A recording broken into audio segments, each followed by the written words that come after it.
Attention, cette vidéo ne constitue en aucun cas un conseil financier. Faites toujours vos propres recherches avant de prendre une décision. Ce que je partage ici reflète uniquement mon opinion, basée sur mes analyses et indicateurs personnels. Le trading, qu'il s'agisse de crypto-monnaies ou d'actions, comporte des risques, y compris des pertes financières potentielles. Investissez avec prudence, merci de trader de manière responsable. Bonjour à tous et bienvenue sur ma chaîne. Aujourd'hui, on va aussi analyser le XRP.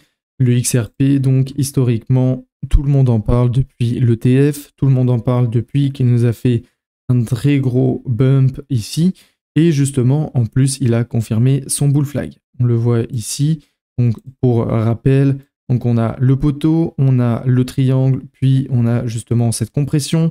Le triangle de compression qui éclate par le haut, en plus qui est confirmé par celui de Fibonacci, puis on repart littéralement encore plus haut. Donc ça, c'est quelque chose d'intéressant. Aujourd'hui, où en est le XRP, il est justement dans une phase justement de retest. Je vous rappelle que quand on break par le haut, forcément, il va falloir revenir chercher ses niveaux clés. Ça, c'est pas nouveau, c'est dans le trading, c'est normal, on en pète, on revient. Là, c'est quelque chose d'intéressant, c'est que en fait, on a formé justement un canal. Vous le voyez, ce canal, il est là. Ce canal-là se divise en deux. Toujours, les canaux, ça se divise en deux, vu que vous avez la résistance qui est au milieu. Ça aussi, c'est du trading, c'est facile. Quelque chose d'intéressant pour le XRP, c'est qu'il a toujours continué donc sur la première partie du canal, puis il est allé directement chercher le haut.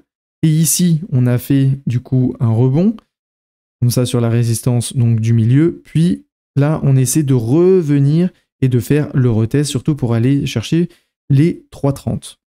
Honnêtement, qu'est-ce qui va se passer pour le XRP? Est-ce qu'on va justement breaker les 3,30 pour partir encore plus haut et pour potentiellement revenir plus bas et justement garder ce canal ascendant comme ça? Honnêtement, je pense pas. Pour la simple et bonne raison, je pense qu'on va faire résistance ici, on va se faire rejeter et on va sûrement retomber sur celui de Fibonacci, les 2,7690.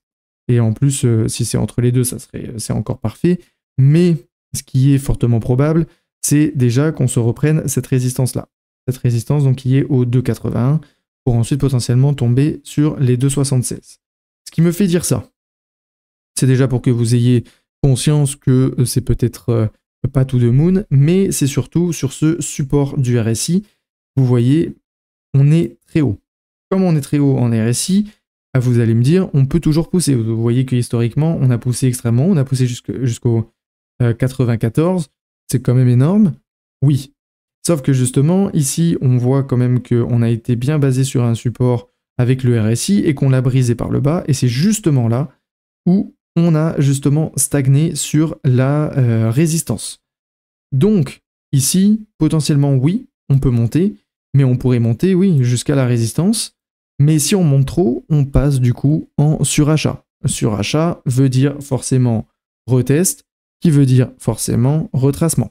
Donc, surachat ici, on peut repartir potentiellement ici, et on va surtout retomber. Mais la retombée n'est pas forcément mauvaise. Et ça, je veux bien que vous vous l'ancrez dans la tête, parfois la descente est pour une meilleure remontée. Donc, ce qu'on va faire ici, potentiellement, là, si on s'y attend, justement une descente au 2,76, c'est potentiellement pour remonter, pour avoir le haut du canal, le 3,86. Alors après, forcément, ça ne va pas se faire directement. Forcément, ça va prendre quelques jours. Mais en tout cas, tant qu'on ne brise pas les 2,7690, pour l'instant, on est tranquille. Pour l'instant, on est toujours bullish. Pour l'instant, il n'y a aucun problème là-dessus. Sauf que, si vous voyez bien, on a fait un cross-bear juste au niveau du MACD. Et donc, ici, c'est un peu un système de stagnation. Ici, vous voyez qu'on est vraiment un tout petit peu bearish, mais vous voyez quand même qu'on a justement une divergence. Donc, avec divergence du MACD et justement la résistance du RSI qui ne va pas aller très haut, il y a de fortes possibilités qu'on puisse retomber. Mais pour l'instant, il n'y a pas besoin de s'inquiéter. Il faut simplement voir quand est-ce que la clôture va se faire, où elle va se faire. Je vous rappelle qu'il reste 4 heures et 4 heures, c'est énorme, surtout pour la crypto. Donc, à voir ce que le XRP fait. Mais pareil, au niveau du XRP, il n'y a vraiment pas à s'inquiéter.